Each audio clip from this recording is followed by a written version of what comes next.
মুখে তারা নিয়েছিল গাজার পক্ষ, তবে সুকৌশলে নীরবে ইসরায়েলের সঙ্গে নিরাপত্তা সহযোগিতা বাড়িয়েছে তারা। সম্প্রতি ফাঁস হওয়া মার্কিন নথি থেকে 6 আরব দেশের এমন চাঞ্চল্যকর তথ্য উঠে এসেছে মার্কিন সংবাদ মাধ্যম ওয়াশিংটন পোস্টের এক প্রতিবেদনে। মার্কিন সেন্ট্রাল কমান্ড থেকে অভ্যন্তরীণ কিছু তথ্য পেয়েছে ওয়াশিংটন পোস্টের সাংবাদিকরা। নথি অনুযায়ী ইরানের পক্ষ থেকে আসা হুমকির ফলে এই 6 দেশের মাঝে ঘনিষ্ঠতা বাড়ে।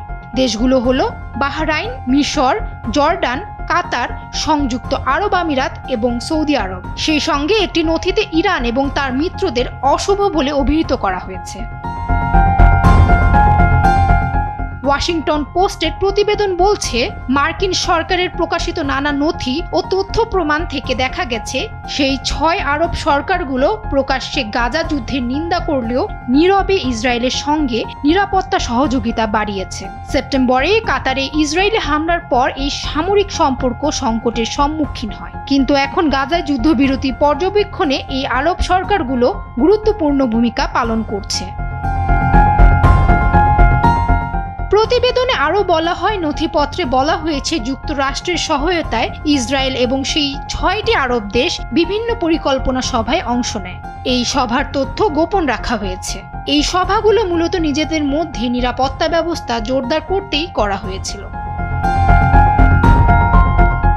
একটি নথিতে বলা হয়, আরব ও ইসরায়েলি সিনিয়র কর্মকর্তারা 2024 সালের মে মাসের কাতারের আল উদাইদ ঘাঁটিতে গোপনে একটি বৈঠক করেছিলেন। সরাসরি বিমানযোগে কর্মকর্তারা এই বৈঠকে যুক্ত হন। সেই সঙ্গে বেসামরিক পদগুলো এড়িয়ে চলেন, যাতে তাদের উপস্থিতি কেউ টের না পায়। এই বৈঠক সম্পর্কে অবগত ছিল কুয়েত এবং ওমান, যার কারণে নথিতে তাদেরকেও সম্ভাব্য অংশীদার হিসেবে উল্লেখ করা হয়েছে। অন্যদিকে আরেকটি নথি বলছে, আরব 6 দেশ ভূগর্ভস্থ টানেল ধ্বংসের ওপর একটি প্রশিক্ষণ কোর্সে অংশ নেয়, যদিও এতে দেশগুলোর নাম উল্লেখ করা হয়নি।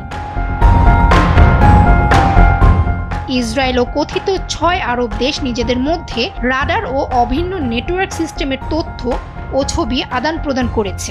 এছাড়া দেশগুলোর মাঝে সামরিক সহযোগিতা ও সমন্বয়ে বিশেষভাবে কাজ করেছে সৌদি আরব।